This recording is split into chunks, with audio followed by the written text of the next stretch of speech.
Saudi Arabia is hoping a 600-mile fence will protect its border from ISIS militants. This morning, we're learning that the barrier might not be enough. Holly Williams gained access to a maximum security prison. She's in Jeddah, Saudi Arabia, as the country aims to keep ISIS out.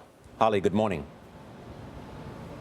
Good morning. As ISIS wages a brutal war for territory across Iraq and Syria, here in Saudi Arabia, they fear they're also a target for the Islamic extremists.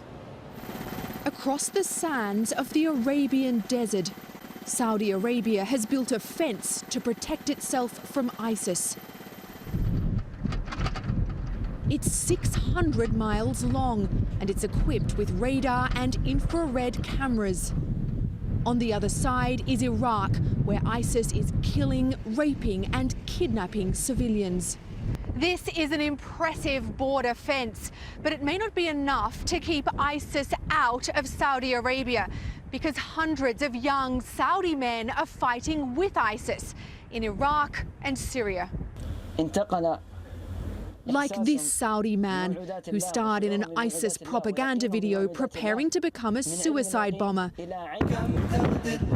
then blowing himself up.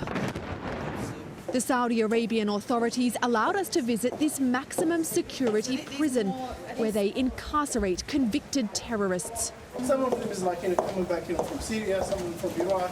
But Saudi officials fear they won't catch all of their citizens who have been trained by ISIS and that they'll return home to attack their own government.